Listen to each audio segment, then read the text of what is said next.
Welcome everybody to the Wednesday, March 20th Douglas County Metropolitan Planning Commission. I'm going to Becky Pepper to read. Thank you. Good evening. My name is Planning Manager. And this is Jennifer Crick, Planning Development Director Kobe, who'll be facilitating the Zoom video portion of the meeting. We work alongside the chair, who is on video remote, to facilitate the meeting proceedings. The meeting is being recorded and broadcast live on the YouTube channel 20. Please remember to mute yourself during the meeting when you're not speaking. Chat function and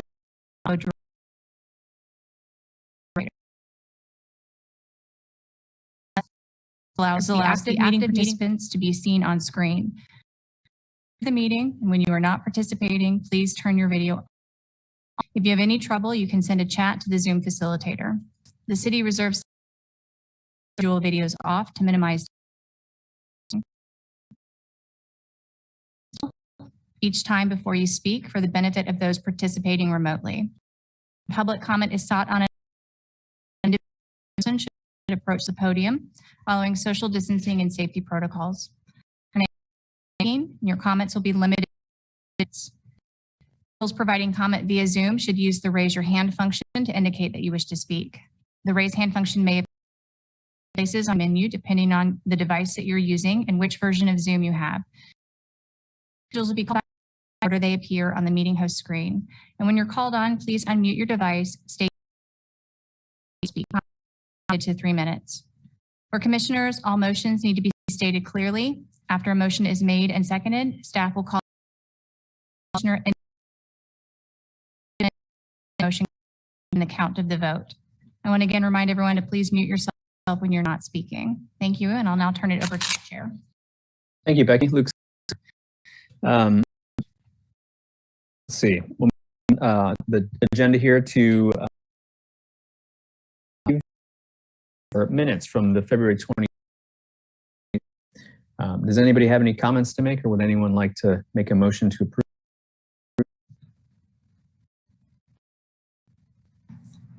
I see. Commissioner. Approve. Okay. Thank you. Looks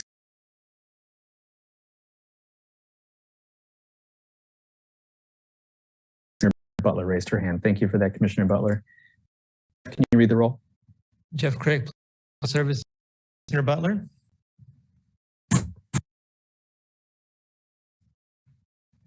Commissioner Butler? Yes. Commissioner Carpenter? Yes. Commissioner Carter? Yes. Commissioner Payton? Yes. Commissioner Rexroad? Yes. Commissioner Shanklin? Yes. Commissioner Sinclair? Yes. Commissioner Thomas? Yes. Commissioner Willie? Yes. Motion passes 9-0. Thank you. Luke Sinclair, Chair. Do we have any reports from any committees that have met over the past month?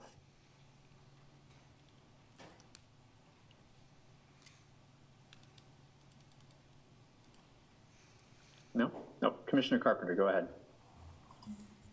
Just an update on the status of where the proposed solar regulations are. There was a study session with the county commission. They were received pretty well. And there's another study session coming up where they're going to focus on agrivoltaics. And then it should come to a vote by the county commission sometime in April, and perhaps the exact date.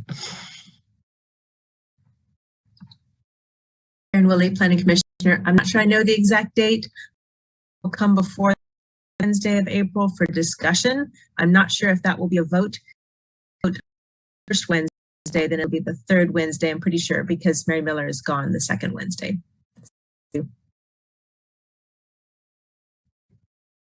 Luke Sinclair. Anybody else? Okay, not seeing any. Move on. Patients. Let's focus for. Let us know if there are any other that we need to receive.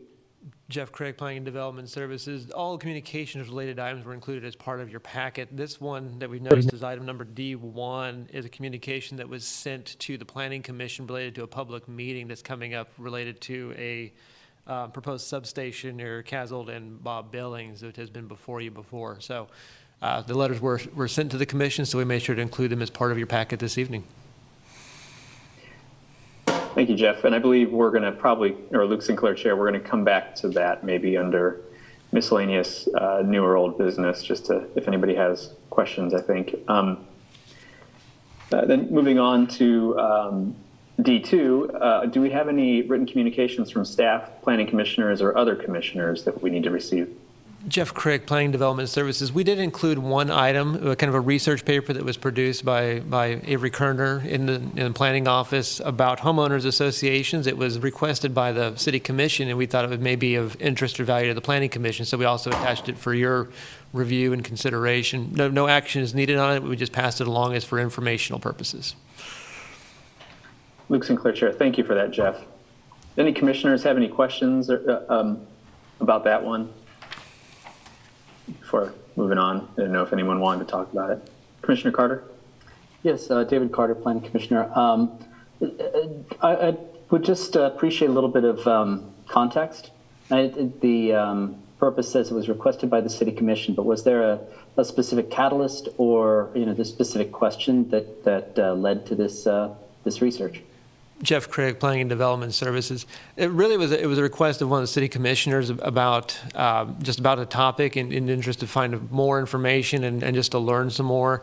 I believe the initial request was to maybe have a work session, but as we got into the research, it kind of lended itself more to a paper in truth on that one. But it was really just a chance to learn and then also have something that the public could also see and read and also hopefully learn from too.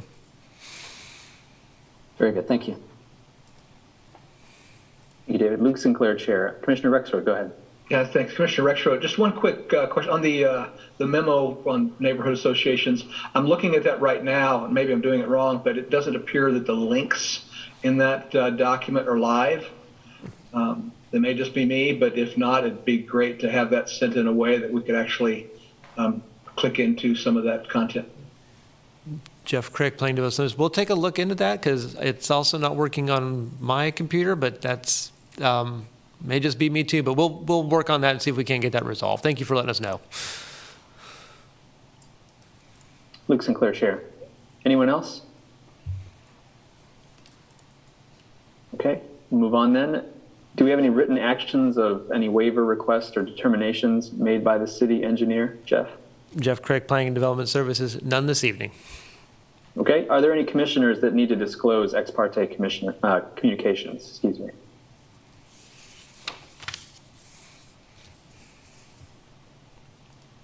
Okay, not seeing any. Do any commissioners need to declare an abstention from the specific agenda items we have before us tonight? Seeing none. Now is a time in the meeting where we open it up for general public comment. I guess I should, well, now's the time when anybody that's either on the call or in the city commission room there that wants to speak to the commission about anything unrelated to items that we actually are going to be talking about tonight, because we'll have a time for public comment on those specific items when we talk about those.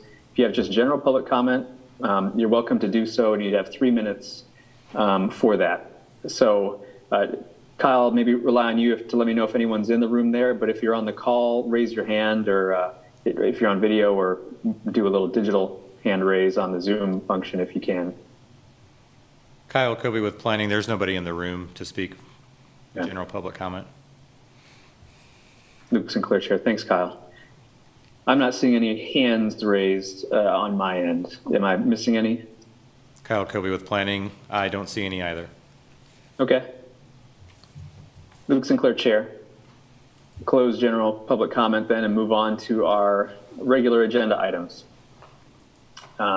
Excuse me. The first of which is to consider approving a preliminary plat PP 21-00393 for Hegeman Subdivision located at 1335 Maple Lane and consider a variance per section 2813G of the Land Development Code from the right-of-way width standards for a local street as expressed by section 2810E5I of the Land Development Code. And I believe we have from staff Luke Mortensen to present. Good evening, Commissioners. Luke Mortensen, planner with Planning and Development Services Department. As Chair Sinclair just noted, item E1 is a preliminary plat for a two-lot subdivision, Hegeman Subdivision, located at 1335 and future 1337 Maple Lane. I will just note, I don't have a formal presentation to share with you on this. I'll direct you to my staff report and the figures in the agenda packet. The preliminary plat is the first of a two-step major subdivision process. As you can tell, this is not a new development. This is an existing unplatted parcel that is defined by meets and bounds description. The preliminary plat is the first step in creating a new legal drawing and document and lot descriptions for the proposed subdivision. The parcel requires platting via the major subdivision process in order to obtain future building permits and to obtain its two-lot layout as proposed. I will refer mostly to my staff report for the analysis and review, but the item satisfied the conditions set forth by the subdivision regulations, and specifically section 20-809D of the Land Development Code. The applicant is proposing to go from one unplatted parcel to two platted lots. Following tonight's meeting and your consideration, staff will work with the applicant to receive and review the second portion of the major subdivision process, the final plat. The final plat document will be reviewed administratively by staff and the planning director and recorded at the Douglas County Register of Deeds. Because there are easements proposed for dedication, the final plat will be considered by the City Commission for their acceptance of those easements. The subject property is zoned RS5, single dwelling residential district. The applicant has indicated the proposed land use will be one detached dwelling structure per each proposed lot. An existing house will remain on 1335 Maple Lane, while a future detached dwelling could be built on 1337 Maple Lane if approved. The proposed lot satisfied the density and dimensional standards for the RS5 district. However, Maple Lane does not have adequate right-of-way as required by the Land Development Code.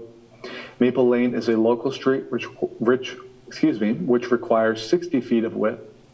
Currently, Maple Lane is approximately 45 feet wide. The applicant must obtain a variance from the subdivision regulations per section 20-813G of the Land Development Code, or dedicate 1/2 of the required right-of-way, which is approximately 7.5 feet. If approved, the variance will be noted on the final plat. The city engineer has recommended approval of the right-of-way with variance, with the condition that a pedestrian easement be dedicated via the final plat. The remaining variance criteria and staff analysis can be found in the staff report. To conclude, staff recommends approval of the variance request for a major subdivision to reduce the right-of-way width for a local street from 60 feet to 45 feet, and to approve the proposed major subdivision PP-21-00393 for Hegeman Subdivision located at 1335 Maple Street and future 1337 Maple Street, based on the findings presented in the staff report. With that, I will wrap up staff recommendation and note that both the applicant and the property owner are with us tonight. Thank you, Luke. Luke Sinclair, Chair. And now is the time where the applicant has some time to offer a presentation if they'd like. 10 minutes if you want to take it. And who do we have online here for the applicant? This is Shoaib Uden. Can you hear me? Yep. Okay. I'm representing the consultant, Sunflower Design, and the property owner, Tom Hegeman, is also here. In addition to what Luke has mentioned, we really don't have anything else to add, other than one thing I just noticed right now, that is in the preliminary plat is showing 15 feet of pedestrian easements, but I think we need only 7.5. So we will make that corrections. And the reason is the 45 feet total width that's available right now. So for it to be 60 feet, you need 7.5 from either side. So we are giving all 15, so that's not necessary. It only requires 7.5. So that was the error on everyone's part, basically.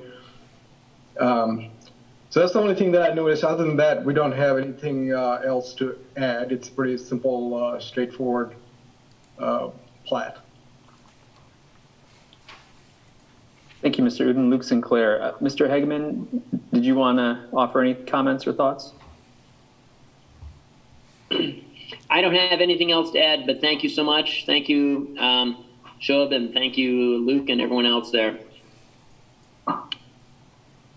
Thank you, sir. Luke Sinclair, Chair. I guess before opening up public comment, maybe Luke, could you let us know if the change to the pedestrian easement amount is material, or do we need to talk about that, or is that just a technicality that'll need to be addressed going forward? So that'll be addressed. Oh, Luke Mortensen, Planner, Planning Development Services Department. That'll be addressed at the final plat stage. Like I said, where the width it ends up being will be considered and accepted by the City Commission. So that will be a discussion for the applicant and the city engineer and the City Commission.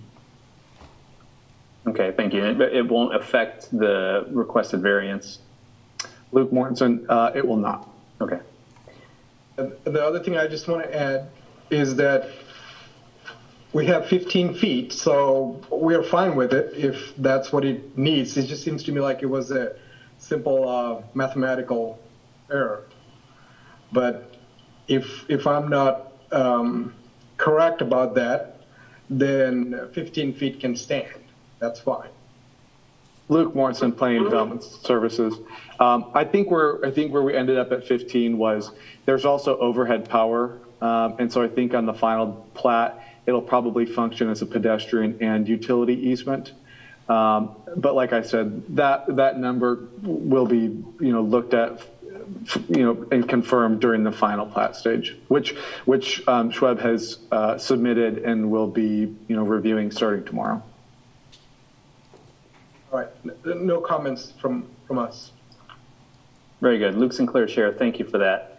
Then if there is anybody on the call, or if anyone's joined in the chambers room there late that wants to offer comment on this, please either step to the podium or raise your hand on the Zoom call. Kyle Kobe with Planning. We have no in-person participants. Okay, Luke Sinclair, Chair. And I'm not seeing any hands going up online here either. So close public comment and bring it back to the commission. Fellow commissioners, does anybody have any questions or comments they'd like to offer to get this started?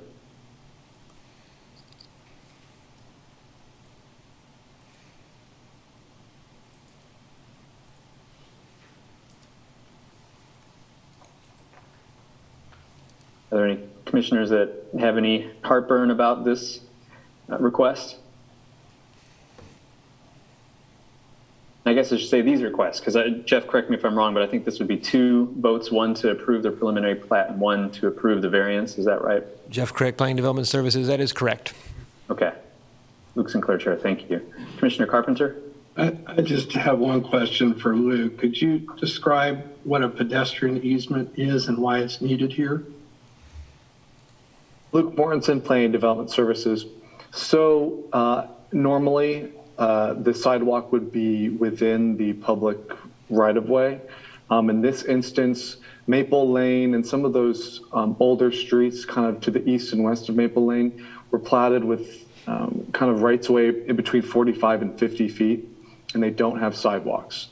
And so if sidewalks were ever to be installed, they would need to be on private property in this instance. And so that pedestrian easement will make sure that we have that ability for the sidewalk to go in on the subject properties. Part of the final plat will also be an agreement not to protest a future benefit district. The city engineer has waived the sidewalk requirement for these two lots at this, or for the proposed lots at this time, based on the fact that the sidewalk doesn't exist in any of Maple Lane at this point. So that easement will just give us that ability to get in there in the future if we need to.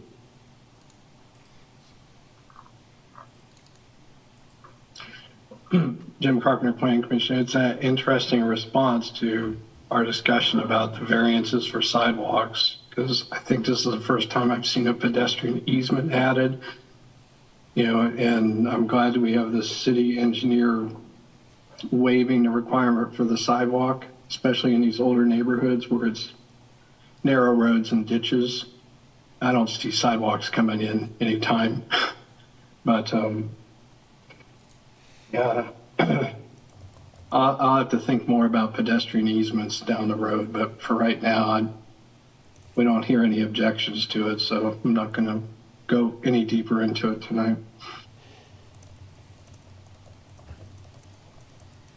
Luke Sinclair, Chair. Thanks, Commissioner Carpenter. Commissioner Willie, did you want to say anything?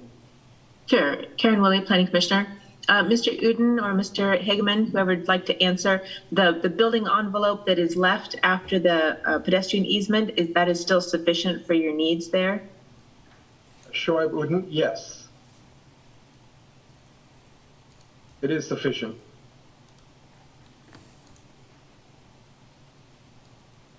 Luke Sinclair, Chair. Thank you, Mr. Uden. Any other commissioners?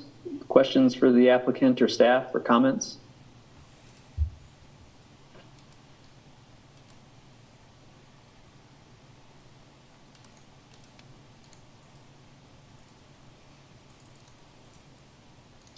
Not seeing any. Okay, sorry. Commissioner Carpenter, go ahead. I'll just go ahead, Jim Carpenter, Planning Commission, just go ahead and make the motion that we recommend approval of the preliminary plat for Hegeman Subdivision based on the findings listed in the body of the staff report. Thank you, Commissioner Carpenter. Luke Sinclair, Chair. That's a motion to approve the preliminary plat. We have a second? Commissioner Rexroad, thank you. Seconded by hand motion. Jeff, could you go ahead and read the roll, please? Jeff Crick, Planning and Development Services. Commissioner Butler? Yes. Commissioner Carpenter? Yes. Commissioner Carter? Yes. Commissioner Payton? Yes. Commissioner Rexroad? Yes. Commissioner Shanklin? Yes. Commissioner Sinclair? Yes. Commissioner Thomas? Yes. Commissioner Willie? Yes. Motion passes 9-0. Luke Sinclair, Chair. Thank you all. That leaves the variance. Does anybody want to make a motion one way or the other on the requested variance?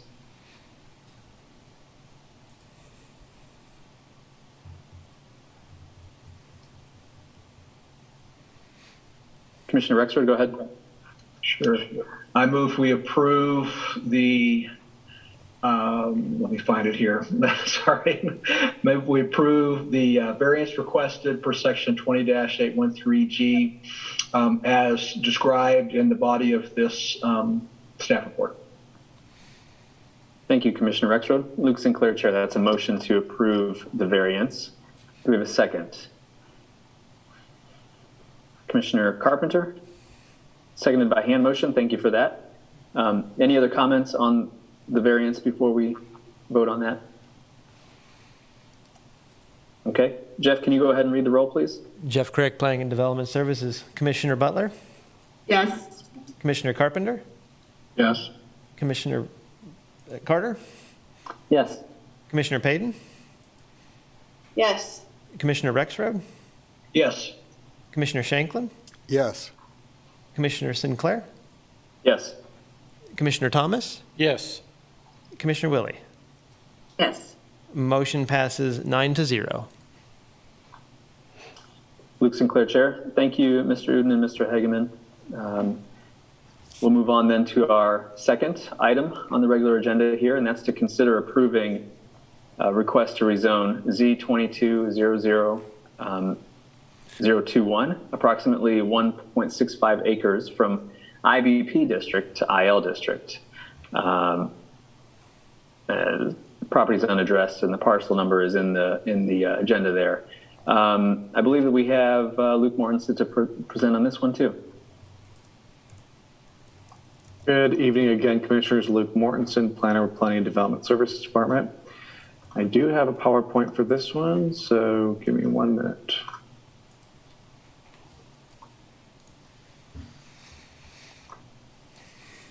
Okay.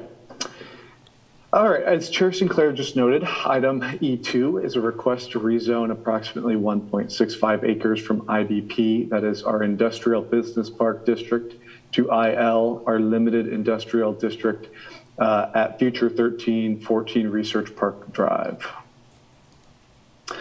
The subject property is located within the Oriad West Business Park on the east side of Research Park Drive, midway between Legends Drive and Bob Billings Parkway, and it's noted in teal on this graphic.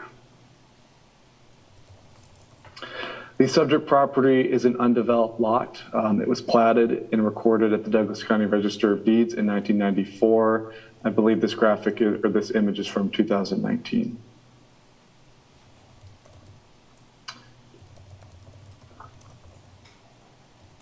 right, some quick history. As you may recall, considering some rezonings of this property in the past, the subject property, 1314 Research Park, was rezoned in 2017 from IBP district to IL district with use restrictions, with the hopes of establishing a mini warehouse self-storage use. The city's land development code was subsequently amended to permit an expanded range of storage uses by right in the IBP district, and the subject property was rezoned from that IL district with restricted uses back to its original IBP district in 2018.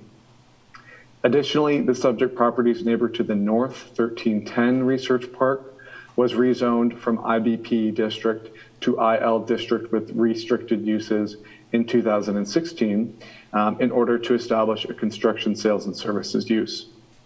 The applicant tonight has submitted a request to rezone the subject property in a similar manner and has asked that the same restricted IL district with restricted uses be extended south in order to establish another construction, sales, and services use. Construction, sales, and services use is not permitted in the IBP district. So staff reviews proposed rezonings against the review and decision-making criteria as noted in Article 13 of the Land Development Code. Those also include the golden factors that you are all familiar with. So first, conformance with the comprehensive plan. This proposed rezoning aligns with a number of Plan 24 stated goals. They include many of the Chapter 3 industrial growth and development goals. Most center on establishing zoning districts and land uses that are compatible with and enhance existing identified industrial areas. You'll see on the map, the subject property circled in yellow lies within the Oriad West Business Park, which is an identified industrial area on map 3.3. That's the industrial area map. More detailed description of how this proposed rezoning satisfies Plan 2040's goals is noted in the staff report. So the second criteria focuses on adjacent land uses and zoning districts. The subject property is surrounded by existing IBP district and IL district with restricted uses. The land uses include another construction, sales, and services use to the north, offices uses to the east, and a significant amount of platted but undeveloped land to the south and west. Staff believes this proposed rezoning will be compatible with the adjacent zoning districts and land uses. The subject property is located within the West Lawrence Neighborhood Association. This is a very large neighborhood association with a variety of land uses, including residential, commercial, office, industrial, and institutional uses.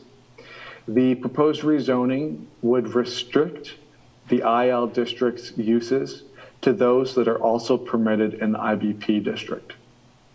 That would allow for the establishment of the proposed construction, sales, and services use while maintaining the character of the surrounding IBP district's low impact employment and manufacturing uses. The remaining golden factors are shown on this slide. The subject property and the adjoining properties are not included within an adopted small area plan. The subject property is generally suitable to the uses permitted within the IBP district. However, the applicant is proposing to establish a construction, sales, and services use. As I've noted, that's not permitted in the IBP district. This proposed rezoning will also allow for three other IL district uses that are not allowed in the IBP district. Those are work-live unit, building maintenance services, and kennel daycare when accessory to a veterinary use. These are low-impact industrial uses that are compatible with most IBP district uses and are uses that planning staff have begun to see submitted in the last couple of years. The subject property would remain suitable to all the other IBP district uses except for cultural center library, extended care facility general, accessory restaurant, and private dining establishment uses. Those are the IBP district uses that do not overlay with the IL district, and those would no longer be permitted. The subject property has been vacant since it was platted. As I mentioned earlier, it was platted and recorded in 1994 and it's remained undeveloped since that time.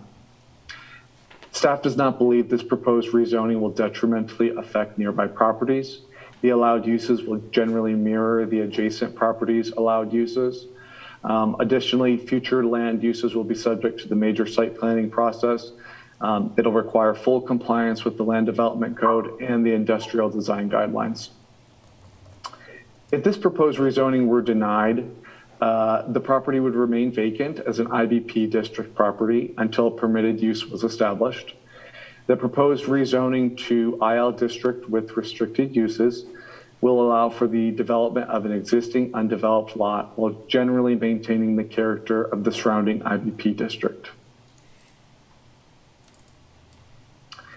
So section 20-1303 of the Development Code addresses the types of conditions that may be placed on a proposed rezoning. One form of conditions includes restricted uses, as has been proposed here. The proposed conditions must satisfy section 1303H11 of the code. So beginning with Roman numeral 1, this proposed rezoning with restricted uses satisfies multiple Plan 2040 goals as noted earlier, mostly those that seek to develop existing industrial sites with industrial uses that meet future needs of the community and are compatible with those already developed industrial areas. This proposed rezoning will not result in adverse effects or negative externalities on adjacent properties. The IL district uses that are more intense than those IBP district uses will not be permitted. I mentioned those earlier. The allowed uses will be generally the same as those allowed in the IBP district and will be compatible with the surrounding area.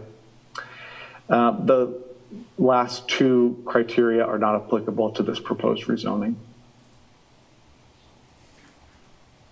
So to conclude, staff recommends approval of Z-22-00021 to rezone approximately 1.65 acres from IBP district to IL district with restricted uses, as noted in the staff report, and forwarding to the City Commission with a recommendation for approval. Of course, I can answer questions, and the applicant is with us tonight as well to answer questions. Luke Sinclair, Chair. Thank you, Luke. Who do we have on the line for the applicant? Mr. Werner, is that you? It is. Thank you. Paul Werner, Architects. Luke, thanks for the awesome presentation. I think, we're ecstatic that the staff is in agreement with the rezoning. I really don't have that much. We, as Luke mentioned, what we really want to do is match the zoning directly to the north and lay out another building and put this property to use. So that's really all I have. Happy to answer any questions and go from there. Thank you. Thank you, Mr. Werner. Luke Sinclair, Chair. Are there any members of the public on the line or that have come into the chambers room that want to offer a comment on this item? Kyle, raise your hand if you're on the line. Or Kyle, is there anyone there? Kyle Kobe with Planning, there's nobody in the room. Okay. And I don't think anything's changed on the Zoom call either. Luke Sinclair, Chair, sorry. Then let's just bring it back to the commission. Commissioners, anybody have anywhere they want to start on this one?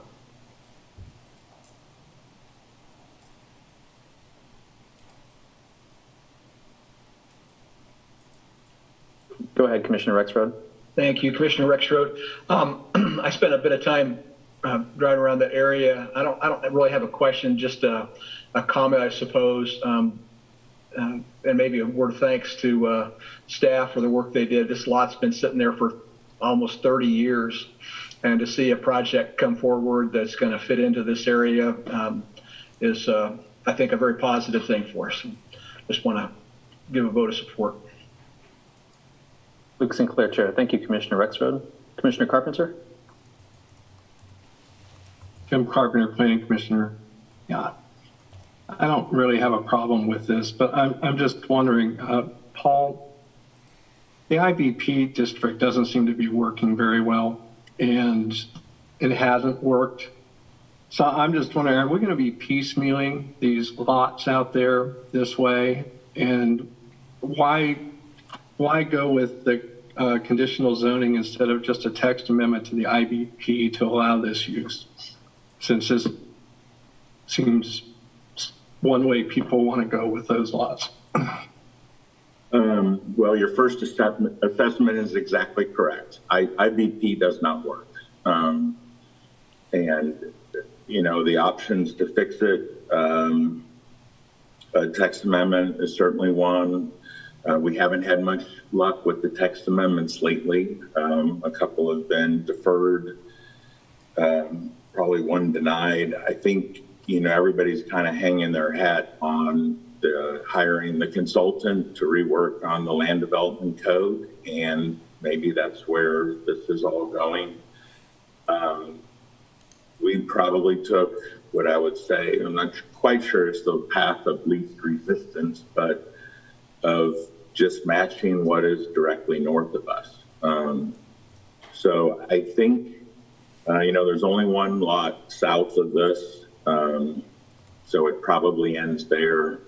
We did you guys reviewed a couple projects that we did on the other side of the street through special use permits that we're still hoping may come back. The construction costs just hammered the project across the street, which we were all very disappointed.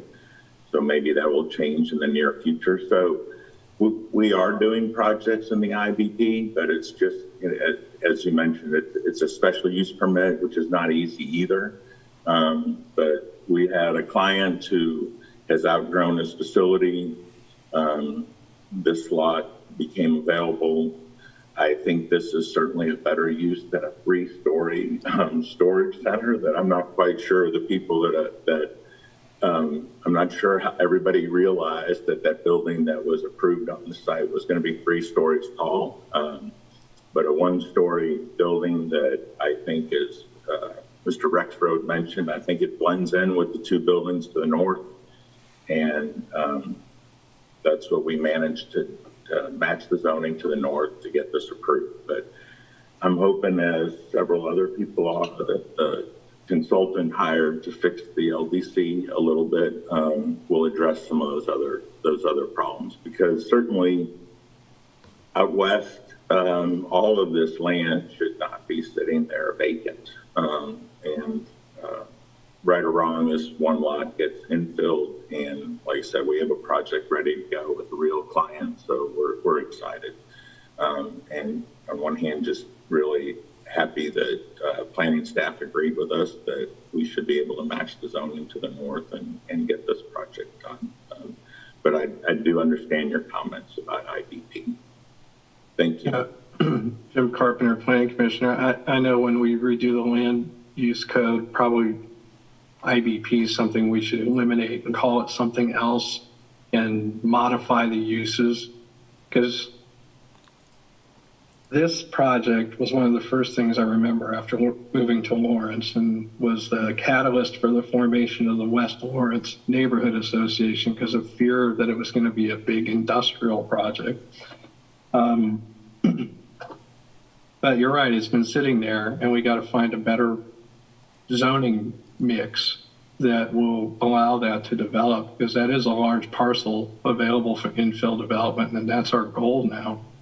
So it's something I hope we can work together on, maybe when we get to the land use code, to try to fix that. Otherwise, I'm not thrilled with the conditional zoning, never have been. I'm probably the reason I know I raised all the objections that resulted in the change in the code language that we're working with today. This seems to apply like it did to the other one. It is what's same, like we're just doing what's on the adjacent property, and we're probably going to keep moving down the road if that's what we have to do until we change the overall uses in that zoning district or rename it somehow. So I'm okay with all of this, and see what other commissioners, if they have other comments or something, and we can go on to a motion probably. Mr. Chair, if I may, Jeff Crick, Planning Development Services, I just want to add to Paul's comments and Commissioner Carpenter's comments. I think this is exactly kind of the canary in the coal mine when we talk about the land development code and revision, is looking at how the code does and doesn't react when you have to go through conditional zoning, looking at how the Board of Zoning Appeals is hearing variances and what that is. And it's really one of those moments to be a diagnostic on what we would like to see the code going forward. So I appreciate Commissioner Carpenter bringing that up and as part of the discussion, but it's certainly on my list to watch and think about as we get to that revision update. Luke Sinclair, Chair. Thank you all. Commissioner Willie, go ahead. And Willie, Planning Commissioner, I do like the direction that the conversation is going and flag some of these things that haven't worked well for us. And I'm also very excited to see some kind of employment center going in that area, which we've struggled to come up with things there because of the weird zoning. But we've lost some of it to housing along the way. And I'm really excited to see any project come forward that does what we had hoped for that area. So I'm in favor. Luke Sinclair, Chair. Thank you, Commissioner Willie. Commissioner Carter, go ahead. David Carter, Commissioner. I'll add my voice to those who are generally in favor of this. At risk of earning a reputation with Mr. Werner as a gadfly for historical landmarks, I would note that this crosses directly over the alignment of the old Lawrence Dragway, which formerly was what Wakarusa Drive was known as, Drag Strip Road. This, to me, as a historian, I think is something that is, I'd say I think it's an opportunity to in some way recognize that, because, we're seeing bit by bit as this land gets developed, this landmark being literally erased from the landscape. So I would just encourage Mr. Werner in some way to respect that former presence through things like landscaping, paving, you could, even window placement in the building that respects, you could look through the two windows and see where the drag strip was. I think these are the kinds of things that really help preserve history in ways that can be innovative without, interfering with the intended purpose. And I guess, Mr. Werner, I don't know if you'd care to respond to that in any way. And I know it's kind of funny, but I do think this is something that it's worth entertaining. No, I'm staring at my sketch, which, if you looked at that, obviously the building is, going right on top of it. But to your point, I think there's something creative we could do with the pavement and stuff. And, yes, I think I even drove on Drag Strip Road a long time ago if I was supposed to. So I think that's an awesome idea. I think we can do something with that we can get creative and do something. That's a great idea. Thank you. Luke Sinclair, Chair. Anybody else on the commission have any questions or comments or concerns?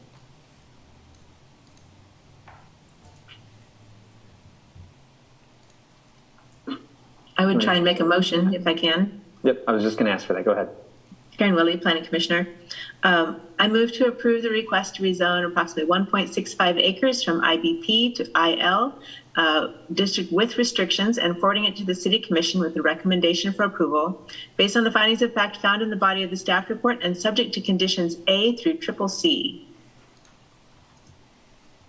Thank you, Commissioner Willie. Luke Sinclair, Chair. That was a motion to approve it and forward it on to the City Commission with a recommendation for approval, as more eloquently stated by Commissioner Willie. Any second on that? Commissioner Carpenter, I think, won the hand-raising race for the second. Thank you for that. Any further comments before we take a vote on that? Okay, I'm not seeing any. Jeff, can you read the roll, please? Jeff Crick, Planning and Development Services. Commissioner Butler? Yes. Commissioner Carpenter? Yes. Commissioner Carter? Yes. Commissioner Payton? Yes. Commissioner Rexroad? Yes. Commissioner Shanklin? Yes. Commissioner Sinclair? Yes. Commissioner Thomas? Yes. Commissioner Willie? Yes. Motion passes 9-0. Thank you very much. Thank you, Have a Mr. great Warner. night. Thank you. That concludes the regular agenda portion of our meeting, everybody. So we can move on to section F, the miscellaneous new or old business. We have one calendar event listed there regarding that letter that we spoke about earlier. Does staff want to address that and any other business that we need to attend to? Jeff Crick, Planning and Development Services. Just put the letter there and the meeting notice in case commissioners would like to attend for that item. So that's on there. We've also been fighting the magic of the computer system, so that memo should now have links if you refresh your browser. So we hope we have gotten that tamed and corrected for you. So both the memo and that is all we have for you this evening. Luke Sinclair, Chair. Jeff or Becky, would you all be able to offer an update on planning for the orientation? Certainly. Becky Pepper, Planning Manager.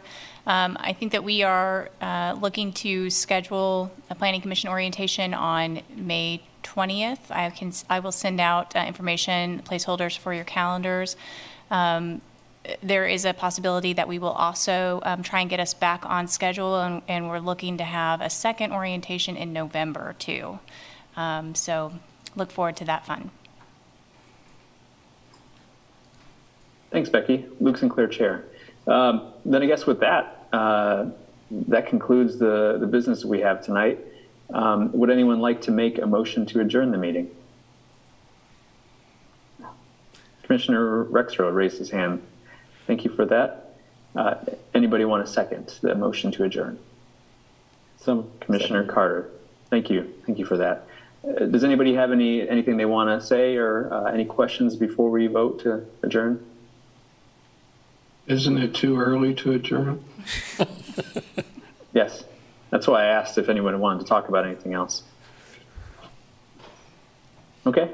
Luke Sinclair, Chair. I'm not seeing any hands going up. So, Jeff, could you read the roll? Jeff Crick, Planning and Development Services. Commissioner Butler?